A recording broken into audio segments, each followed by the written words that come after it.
નમસ્કાર ગુજરાત, આજના મુખ્ય સમાચારની અંદર આગામી 3 કલાકમાં ભારે વરસાદને લઈને અંબાલાલ પટેલની ડરામણી આગાહી। રાશન કાર્ડ ધારકો માટે ખુશ ખબર, હવે સરળતાથી થશે લોકોના કામ। ગુજરાતના મુખ્યમંત્રીની સૌથી મોટી જાહેરાત, કિસાન ડ્રોન યોજનામાં મળશે 90%ની સબસિડી। હવે તમારું વીજળી બિલ આવશે 0। ખેડૂતોને મળશે 4% વ્યાજે લોન। ગુજરાત સરકાર આપશે દિવ્યાંગ લોકોને દર મહિને 1000 રૂપિયાની સહાય। જૂનું વાહન પેટ્રોલ બંધ, અકસ્માતમાં મળશે 1.5 લાખ રૂપિયાની તાત્કાલિક સહાય।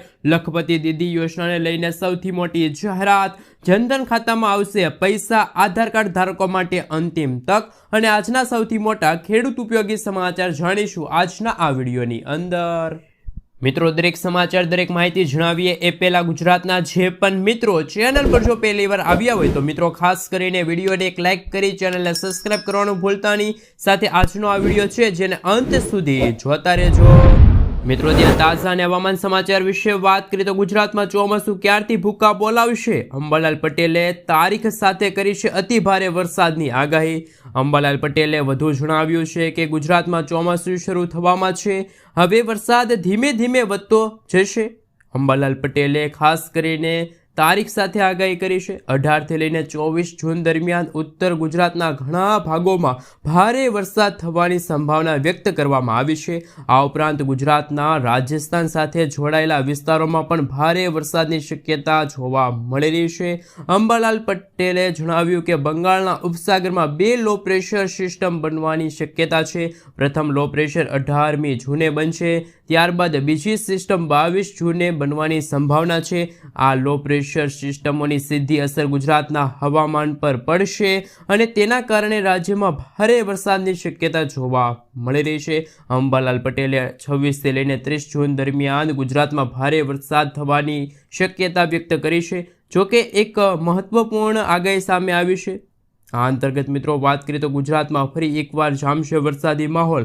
વીજળીના કડાકા ભડાકા સાથે થંડરસ્ટોર્મ એક્ટિવિટીના ભાગરૂપી ખાસ કે મિત્રો ભારે પવનો પણ ફૂંકાવાની આગાહી હવામાન નિષ્ણાંત એવા અંબાલાલ પટેલે વ્યક્ત કરી છે। મિત્રો, ત્યાર પછીના સમાચાર વિશે વાત કરીએ તો દેશનું સૌથી મોંઘું રાજ્ય ગુજરાત છે। ગુજરાતમાં અત્યારે અનેક ઉદ્યોગો વિકસી રહ્યા છે। ભારતમાં સૌથી વધારે વિકસિત રાજ્યોની યાદીમાં પણ ગુજરાતનું નામ આવે છે। પરંતુ ગુજરાતમાં રહેવા માટે કેટલા રૂપિયાની જરૂર પડે છે કે જેનાથી તમે સામાન્ય જીવન જીવી શકો? આ મામલે એક સર્વે કરવામાં આવ્યો જેમાં એવું સાબિત થયું કે જીવન ગુજરાન ખર્ચ મામલે ગુજરાત રાજ્ય ભારત દેશનું સૌથી મોંઘું રાજ્ય બન્યું છે। અહીં સામાન્ય જીવન જીવવા માટે દર મહિને આશરે 46,000 રૂપિયાની જરૂર પડે છે। જો જીવન ગુજરાન માટે સૌથી સસ્તું રાજ્ય હોય તો એ છે હિમાચલ પ્રદેશ। અહીં માત્ર 23,000 રૂપિયાની દર મહિને જરૂર પડે છે। મિત્રો, ત્યાર પછી સમાચાર વિશે વાત કરીએ તો 5 લાખ રાશન કાર્ડ ધારકો માટે આવી ગઈ છે ખુશ ખબર। રાજ્યના લગભગ 5 લાખ રાશન કાર્ડ ધારકો માટે સારા સમાચાર સામે આવી રહ્યા છે। સરકારે રાશન કાર્ડ ઈ-કેવાયસી માટેની સમય મર્યાદામાં વધારો કર્યો છે। આ અગાઉ આ પ્રક્રિયા પૂર્ણ કરવાની અંતિમ તારીખ 30 એપ્રિલ 2025 રાખવામાં આવી હતી। રાજ્યમાં હજુ પણ લગભગ 5 લાખ રાશન કાર્ડ ધારકો એવા છે કે જેમણે આ પ્રક્રિયા પૂર્ણ કરી નથી। આથી સરકારે નાગરિકોને વધુ એક તક આપવા સમય મર્યાદા લંબાવી દીધી છે। સાથે સાથે મિત્રો આપણે જો વધુ માહિતી મેળવીએ તો જો કે સરકારે આ સાથે એ પણ સ્પષ્ટપણે કહ્યું છે કે જે લાભાર્થીઓ 30 જૂન સુધીમાં પોતાનું ઈ-કેવાયસી નહીં કરાવે તો તેમને મળવાપાત્ર મફત રાશન સહિતના તમામ સરકારી લાભો છે બંધ કરી દેવામાં આવશે। એટલું જ નહીં, તેમનું રાશન કાર્ડ પણ રદ થઈ શકે છે। સરકાર માત્ર પાત્ર લાભાર્થીઓને જ રાશન કાર્ડનો લાભ આપવા માંગે છે અને આ માટે રાશન કાર્ડને આધાર કાર્ડ સાથે લિંક કરીને બાયોમેટ્રિક્સ વેરિફિકેશન દ્વારા ઓળખ સુનિશ્ચિત કરવામાં આવી રહી છે। તો મિત્રો, ગુજરાતના દરેકે દરેક રાશન કાર્ડ ધારકો માટે અગત્યના સમાચાર સામે આવ્યા છે। જે પણ રાશન કાર્ડ ધારકોએ 30 જૂન સુધીમાં પોતાના રાશન કાર્ડને આધાર કાર્ડ સાથે લિંક નથી કરાવ્યું તો એવા રાશન કાર્ડ ધારકોને 1 જુલાઈ 2025 થી સરકાર તરફથી મળવાપાત્ર મફત રાશન અને સરકારી યોજનાનો લાભ છે એ મળશે નહીં। મિત્રો, ત્યાર પછીના સમાચાર વિશે વાત કરીએ તો કિસાન ડ્રોન યોજના અંતર્ગત ખેડૂતોને મળશે 90% સુધીની સબસિડી। તો મિત્રો ચાલો જાણીએ કે શું છે કિસાન ડ્રોન યોજના। કિસાન ડ્રોન યોજના હેઠળ ખેડૂતોને ખેતીમાં ઉપયોગી ડ્રોન ખરીદવા માટે સરકાર તરફથી આર્થિક સહાય મળે છે. ખાસ કરીને કેટલીક શ્રેણીગત ખેડૂતો માટે 50થી લઈને 90% સુધી સબસિડી ઉપલબ્ધ છે. સાથે સાથે ડ્રોન ચલાવવાની મફત તાલીમ પણ આપવામાં આવે છે, જેથી ખેડૂતોને તેને યોગ્ય રીતે ઉપયોગ લઈ શકાય. કોને મળી શકે છે કેટલી સબસિડી? સામાન્ય ખેડૂતોને 50% સુધીની સહાય મળશે.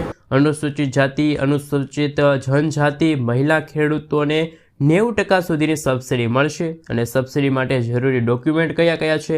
આધાર કાર્ડ છે, જમીન મિલકતનો દસ્તાવેજ છે, બેંક પાસબુકની નકલ છે, પાસપોર્ટ સાઇઝના ફોટા અને મોબાઈલ નંબર છે. એ તમારે જ્યારે અરજી કરવા તમે જાઓ છો ત્યારે તમારે આ તમામ ડોક્યુમેન્ટ્સ એ સાથે રાખવા પડશે. તો મિત્રો, ખેડૂતો માટે કેન્દ્ર સરકારે કિસાન ડ્રોન યોજનાની શરૂઆત કરી છે.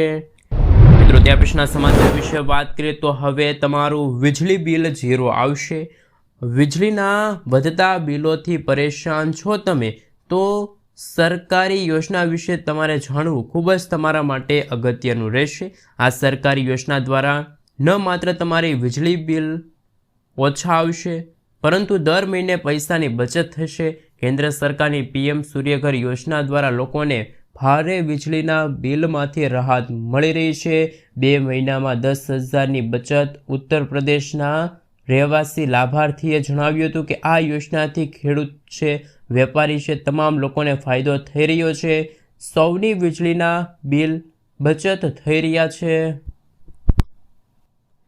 મિત્રો, ત્યાર પછીના સમાચાર વિશે વાત કરીએ તો પેન્શનરો માટે સૌથી મોટા સમાચાર. ગુજરાતના પેન્શનરો માટે સૌથી મોટી ખુશખબર સામે આવી. રાજ્ય સરકારે તેમના માટે લાઈફ સર્ટિફિકેટ હયાતની પ્રમાણપત્ર પ્રાપ્ત કરવાની પ્રક્રિયા વધુ સરળ બનાવી છે. હવે પેન્શનરોને પેન્શન માટે બેંક અથવા પોસ્ટ ઓફિસે જવાની જરૂર નહીં પડે. ગુજરાત સરકાર અને પોસ્ટ વિભાગના સંયુક્ત પ્રયાસોથી પેન્શનરોને હવે ઘરેથી જ આ સેવા મળી શકે છે. વૃદ્ધ પેન્શનરો માટે આ સેવા મફત છે, જ્યારે અન્ય માટે 70 રૂપિયા ચાર્જ છે એ રાખવામાં આવ્યો છે.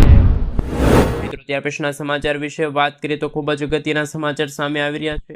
ખેડૂતોને મળશે હવે સસ્તી લોન. અમે મિત્રો વાત કરવા જઈ રહ્યા છીએ કિસાન ક્રેડિટ કાર્ડ સહાય યોજના અંતર્ગત. આ કિસાન ક્રેડિટ કાર્ડ અંતર્ગત સરકાર ખેડૂત મિત્રોને આપશે 3 લાખ રૂપિયા સુધીની લોન. ખેડૂતોની આર્થિક સહાય માટે કેન્દ્ર સરકારે નાણાકીય વર્ષ 2025 અને 26 માટે સુધારેલી વ્યાજ સબસિડી યોજના ચાલુ રાખવાની મંજૂરી આપી છે. આ યોજનામાં કેન્દ્ર સરકાર ખેડૂતોને કિસાન ક્રેડિટ કાર્ડ એટલે કે KCC યોજના દ્વારા 3 લાખ રૂપિયા સુધીની ટૂંકા ગાળાની ખેતી લોન આપે છે. 1.5% વ્યાજ સબસિડી પ્રદાન થાય છે. આ યોજના માટે 15,642 કરોડ રૂપિયાના ફંડને મંજૂરી છે એ કેન્દ્ર સરકારે આપી છે. સમયસર લોન ચૂકવતા ખેડૂતો જે PRI તરીકે 3%ના વધારાનો લાભ છે મેળવી શકે છે, જે સાથે ખેડૂતોને 4%ના વ્યાજ દરે લોન છે મળવાપાત્ર રહેશે. મિત્રો, આગળના સમાચાર વિશે વાત કરીએ તો ખૂબ જ મહત્વપૂર્ણ સમાચાર સામે આવી રહ્યા છે. ગુજરાત સરકારની સંત સુરદાસ યોજના, જેમાં દર મહિને અપંગ વ્યક્તિઓ છે, દિવ્યાંગ લોકો છે, એમને 1,000 રૂપિયાની નાણાકીય સહાય મળશે. આ યોજના હેઠળ અપંગ વ્યક્તિઓને દર મહિને 1,000 રૂપિયાની નાણાકીય સહાય કેન્દ્ર સરકાર પૂરી પાડે છે, જેથી તેઓ આત્મનિર્ભર બની શકે. તાજેતરમાં આ યોજનામાં સુધારો કરવામાં આવ્યો છે, જેથી 82,000 જેટલા લોકો છે આ યોજના અંતર્ગત લાભ મેળવી શકે છે. અગાઉ આ યોજના લાભ મેળવવા માટે 80% સુધીના અપંગતા હોય એ ફરજિયાત હતી, જે ઘટાડીને 60% કરવામાં આવી છે. હવે દરેક દિવ્યાંગ વ્યક્તિઓ લાભ મેળવી શકે એ માટે વય અને આવક મર્યાદાના નિયંત્રણો દૂર કરવામાં આવ્યા છે. BPL કાર્ડની શરત દૂર કરવામાં આવી છે, જેનાથી યોજના વધુ સરળ અને સુલભ બની જશે. મિત્રો, ત્યાર પછીના સમાચાર વિશે વાત કરીએ તો જૂનું વાહન હોય તો પેટ્રોલ થશે બંધ. જૂના વાહન ચાલકોને પેટ્રોલ નહીં મળે. દિલ્હી સરકારે દિલ્હીમાં 15 વર્ષ જૂના વાહનો અંગે મોટી જાહેરાત કરી છે. સરકારે કહ્યું છે કે હવે આવા વાહનોને પેટ્રોલ પંપ પર ઈંધણ આપવામાં આવશે નહીં. દિલ્હીના પર્યાવરણ મંત્રી મનદીપસિંહે જણાવ્યું કે 31 માર્ચ 2025 પછી દિલ્હીના પેટ્રોલ પંપ પર 15 વર્ષથી વધુ જૂના વાહનોને છે એ મિત્રો ઈંધણ આપવામાં આવશે નહીં. મિત્રો, ત્યાર પછીના સમાચાર વિશે વાત કરીએ તો મહિલાઓને મળશે વ્યવસાય કરવા માટે 2 લાખ રૂપિયા સુધીની સહાય. ગુજરાતમાં મહિલાઓને આત્મનિર્ભર બનાવવા માટે અને સશક્ત બનાવવા માટે કેન્દ્ર સરકાર સતત પ્રયત્નશીલ છે. મહિલા અને બાળ વિકાસ વિભાગની મહિલા સ્વરોજગાર યોજના હેઠળ જે મહિલાઓ પોતાનો વ્યવસાય શરૂ કરવા માગે છે તેમને રાજ્ય સરકાર તરફથી બ્યુટી પાર્લર છે, ટેલરિંગ છે, આ સાથે મિત્રો અગરબત્તી છે, તમામ પ્રકારના મસાલા છે, આ સાથે મિત્રો કહી શકાય ભરતકામ છે, મોતીકામ છે, દૂધ ઉત્પાદન સહિત 307 જેટલા વ્યવસાયો માટે 2 લાખ રૂપિયા સુધીની લોન છે એ કેન્દ્ર સરકાર પૂરી પાડશે. રાજ્યમાં 18થી લઈને 65 વર્ષની વયની કોઈ પણ મહિલા યોજના સાથે જોડાઈ શકે છે, લાભ લઈ શકે છે, જેમાં સામાન્ય શ્રેણીની મહિલાઓ માટે પ્રોજેક્ટ ખર્ચના 30% અથવા તો મહત્તમ 1 લાખ રૂપિયાની રકમ છે મંજૂર કરવામાં આવી છે. જિલ્લા વિકાસ અને ખાસ મિત્રો બાળ અધિકારીની કચેરીએ જઈને ખાસ મિત્રો મહિલાઓ છે આ યોજના અંતર્ગત પોતાનું નામ છે નોંધાવી શકે છે. મિત્રો આગળના સમાચાર વિશે વાત કરીએ તો ખૂબ જ મહત્વપૂર્ણ સમાચાર સામે આવી રહ્યા છે. આધાર કાર્ડમાં નહીં કરો આ કામ તો હાથમાંથી જતી રહેશે મોટી તક. આધાર કાર્ડ ધારકો માટે અગત્યના સમાચાર. આધાર કાર્ડનો ઉપયોગ હવે તમામ પ્રકારની સરકારી અને ખાનગી કામમાં પુરાવા તરીકે થઈ રહ્યો છે. પછી ભલે તે કોઈ સરકારી દસ્તાવેજ બનાવવાનું હોય કે બેંક ખાતું ખોલાવવાનું હોય કે નવી નોકરી માટે દસ્તાવેજ સબમિટ કરવાના હોય, દરેક જગ્યાએ આધાર કાર્ડ મંગાવવામાં આવે છે. સરકારી સુવિધાઓ અને બેન્કિંગ સુવિધાઓ મેળવવા માટે પણ આધાર કાર્ડની જરૂર ખૂબ જ મહત્વપૂર્ણ રહે છે. નિયમો મુજબ વ્યક્તિએ 10 વર્ષે પોતાનું આધાર કાર્ડ અપડેટ કરવું પડે છે. આ ઉપરાંત બાળ આધાર કાર્ડ એટલે કે 5 થી લઈને 15 વર્ષની વયના દરેક બાળકોના આધાર કાર્ડ અપડેટ કરવામાં આવે છે. આધાર અપડેટ કરવાની છેલ્લી તારીખ 14 જૂન 2025 સમાપ્ત થઈ ગઈ છે. જો હવે પછી મિત્રો તમે જો ખાસ આગામી દિવસોમાં આધાર કાર્ડમાં નવા સુધારા વધારા કરવા જશો તો તમારા મિત્રો વધારે ફી છે એ આધાર કાર્ડમાં નામ સુધારવા માટે દેવા પડશે. સરનામું સુધારવું હશે કે પછી મોબાઈલ નંબર સુધારવો હશે તો તમારા મિત્રો હવે ખાસ વધારે ફી છે ચૂકવવી પડશે. મિત્રો ત્યાર પછીના સમાચાર વિશે વાત કરીએ તો ખાસ કરીને લખપતિ દીદી યોજના હેઠળ 3 કરોડ મહિલાઓને મળશે સહાય. મહિલાઓને આર્થિક રીતે સશક્ત બનાવવાના ઉદ્દેશ સાથે કેન્દ્ર સરકાર લખપતિ દીદી યોજનાની શરૂઆત વર્ષ 2023માં કરી છે. આ યોજના મહિલાઓને સ્વરોજગાર લક્ષી તાલીમ અને સ્વરોજગાર માટે 50,000 રૂપિયા સુધીની વ્યાજ મુક્ત લોન છે આપે છે. સરકારનો હેતુ વર્ષ 2025 સુધીમાં 3 કરોડ મહિલાઓને આર્થિક રીતે સદ્ધર બનાવવાના છે, જેથી મહિલાઓને આત્મનિર્ભર અને આર્થિક રીતે સશક્ત બની શકે. મિત્રો ત્યાર પછીના સમાચાર વિશે વાત કરીએ તો હવે સરળતાથી થશે ગુજરાતના દરેક લોકોના કામ. ગુજરાત સરકારે રાજ્યના વહીવટ તંત્રને વધુ ગતિશીલ અને કાર્યક્ષમ બનાવવા માટે એક ઐતિહાસિક નિર્ણય લીધો છે. સરકારે વહીવટ વિભાગ દ્વારા એટલે કે મિત્રો GAD હવે ગવર્મેન્ટ મીટિંગ ન્યૂઝ સરકારી અધિકારીઓ વચ્ચે યોજાતી બેઠકો અને આધુનિક સમય કેન્દ્રિત માર્ગદર્શિકા જાહેર કરી છે. આ નવા માર્ગદર્શક અનુસાર ગાંધીનગરની બહાર કાર્યરત જિલ્લા કક્ષાના અધિકારીઓ માટે વેલ્યુ પ્લેટફોર્મ પર હાજરી આપવી ફરજિયાત રહેશે અને કોઈ પણ બેઠકનો સમયગાળો કડકપણે 1 કલાકથી વધુ રહેવો ન જોઈએ. મિત્રો ત્યાર પછીના સમાચાર વિશે વાત કરીએ તો ખૂબ જ મહત્વપૂર્ણ સમાચાર સામે આવી રહ્યા છે. ખેડૂત મિત્રોને મળશે ટ્રેક્ટર ખરીદવા માટે હવે 60,000 રૂપિયા સુધીની આર્થિક સહાય. હાલ મિત્રો ગુજરાત સરકાર ખેડૂતોને ટ્રેક્ટર ખરીદવા માટે હાલ સબસિડીની સુવિધા પૂરી પાડે છે. આ સાથે 40 PTO હોર્સ પાવર સુધીના મોડલ હેઠળ ખર્ચના 25% અથવા તો મિત્રો કહી શકે કે 45,000 રૂપિયાની મર્યાદામાં 2માંથી જે ઓછું હોય તે મળશે, એટલે કે 40% PTO પાવરથી વધુ એક 60 PTO હોર્સ પાવર સુધીના મોડલ માટે ખર્ચના 25% અથવા તો 60,000 રૂપિયાની મદદ છે મળશે. 2માંથી જે ઓછું હોય તે મુજબ સહાય મળવાપાત્ર રહેશે. આ માટે સરકાર માન્ય મોડલ હોવું જરૂરી છે. તેમાં જ ખાતા દીઠ વધુમાં વધુ એક લાભાર્થી લાભ છે એ મેળવી શકે છે. મિત્રો આગલા સમાચાર વિશે વાત કરીએ તો ખૂબ જ અગત્યના સમાચાર સામે આવી રહ્યા છે. તાત્કાલિક ધોરણે મળશે 1.5 લાખ રૂપિયાની આર્થિક સહાય. કેન્દ્રીય માર્ગ પરિવહન મંત્રી નીતિન ગડકરીએ એક સૌથી મોટી જાહેરાત કરી છે.